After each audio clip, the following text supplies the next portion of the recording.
পোনপ্ৰথমতে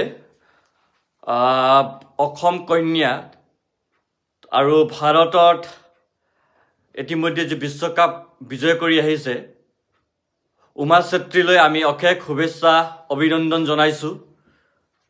আজি বিশ্ব জগতত অসম কন্যাই অসমৰ নাম পুনৰ এবাৰ জিলিকাই তুলিবৰ কাৰণে সক্ষম হৈছে। তাৰ কাৰণে আপোনাক হাজাৰবাৰ আমি চালাম দিছোঁ, হাজাৰবাৰ আপোনাক আমি ধন্যবাদ জ্ঞাপন কৰিছোঁ।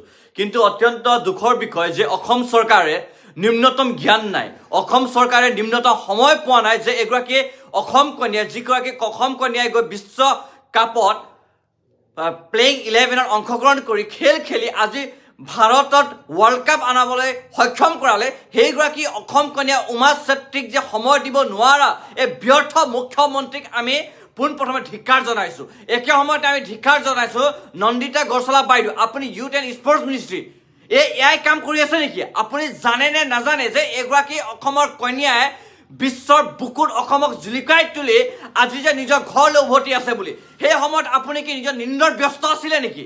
সেই সময়ত আমি আজি প্ৰশ্ন উত্থাপন কৰিব বিচাৰিছোঁ আসাম ক্ৰিকেট এছ'চিয়েশ্যনক। আসাম ক্ৰিকেট এছ'চিয়েশ্যনে ক'ত কি কৰি আছিলে?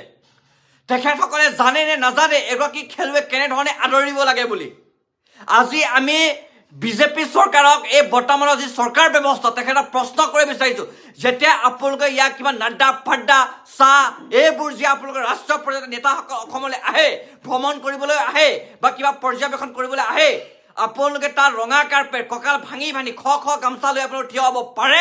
কিন্তু আজি এগৰাকী অসমৰ স্বাভিমান আৱেগ অনুভূতি যুৱ প্ৰজন্মৰ প্ৰতিনিধিক যোনে প্ৰতিনিধিত্ব কৰি গোটেই বিশ্বত আজি নাম জিলিকাই তুলিছে অসমৰ সেইগৰাকী ছোৱালীক আপোনালোকে সময় দিব নোৱাৰিলে। আৰু আমি ধন্যবাদ জনাইছোঁ সুদূৰ অসম গোৰ্খা ছাত্ৰ সন্থাক, তেখেতসকলে মাছ দিখাও গৈ আজি উপস্থিত হৈ এগৰাকী অসম কন্যাক তেখেতলোকে শুভেচ্ছা আৰু সম্বৰ্ধনা জনোৱাৰ বাবে। আজি আমি প্ৰশ্ন কৰিছোঁ উমা চেত্ৰী যি উমা চেত্ৰী য'ৰ পৰা গৈছে তাৰ অতুল বৰা ডাঙৰীয়া আপুনি ক'ত আছে? আপোনাৰ প্ৰশ্ন উত্থাপন কৰিব বিচাৰিছোঁ। আজি ক'ত গৈছে চৰকাৰত থকা এই মন্ত্ৰী অমলাসকল? আমি দেখিছিলোঁ বহুতো মন্ত্ৰীসকলে তেখেতসকলক যেতিয়া কেপ দিছিলে ৱৰ্ল্ড কাপ খেলিবৰ কাৰণে ফেচবুকত ভিডিঅ' আপলোড কৰিছিলে, কিন্তু আজি এই মন্ত্ৰীসকল ক'ত আছে? ইয়াৰ প্ৰশ্ন উত্তৰ বিচাৰিছোঁ। আজি গণেশ লিম্বু ডাঙৰীয়া আপুনি খবৰ পাইছিলে নে পোৱা নাছিলে যে অসম কন্যা উমা চেত্ৰী অসমলৈ আহি আছে বোলে? আৰু আপুনি যে cricket association youth ministry youth and affairs মিনিষ্টাৰক অসম চৰকাৰক এই কথাটো আপোনালোকে জনাইছিলে নে জনোৱা নাছিলে? ভাস্কৰ শৰ্মা ডাঙৰীয়া আপোনাৰ দায়িত্ব আছিলে নে নাছিলে? সেই প্ৰশ্নবোৰ আজি সুধিব বিচাৰিছোঁ। আজি গোৰ্খা জনগোষ্ঠীৰ যি গোৰ্খা উন্নয়ন পৰিষদ বনাইছে সেই পৰিষদৰ চেয়াৰমেন ডাঙৰীয়া আপুনি কোনখন পৃথিৱীত ব্যস্ত আছিলে? সেই প্ৰশ্ন আজি আমি উত্থাপন কৰিব বিচাৰিছোঁ।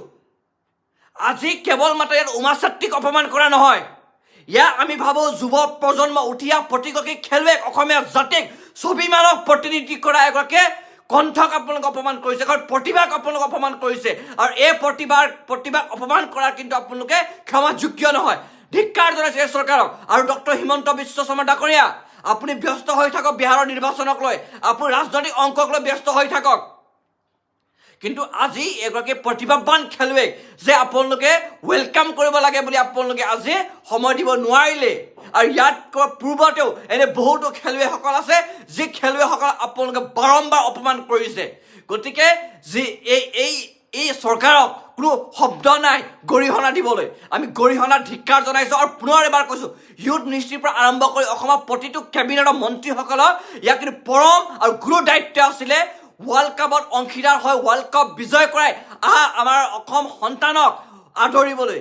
কিন্তু দুৰ্ভাগ্যজনক কথা এইখন অসমত এনে এখন বিষয়াৰ অমলা হাতত ব্যৱস্থা আছে যাৰ হাতত আজি সময় নাই এখন গামোচা লৈ আদৰিবলৈ। এয়া হৈছে অসম চৰকাৰ আৰু এয়া হৈছে যুৱ প্ৰজন্মৰ চৰকাৰ। আজি আমাক বুকু কান্দিছে আপোনালোকে, আজি আমাক কষ্ট দিছে যুৱ প্ৰজন্মক। ইয়াৰ উচিত প্ৰতি উত্তৰ দিব। ইয়াৰ ৰাজনৈতিক কৰা সময় নহয়, ইয়াৰ আৱেগ আৰু অনুভূতিক সন্মান কৰা সময়, কিন্তু ইয়াক আপোনালোকে সন্মান দিব জনা নাই। আৰু ইয়াৰ প্ৰতি উত্তৰ আপোনালোকে 1000% পাব। আৰু পুনৰ এবাৰ কৈছোঁ এই জনগোষ্ঠীৰ পৰা প্ৰতিনিধি কৰা জনপ্ৰতিনিধিসকল আপোনালোক ধিক্কাৰ গৰিহণা যোগ্য জনাইছোঁ আপোনালোকক।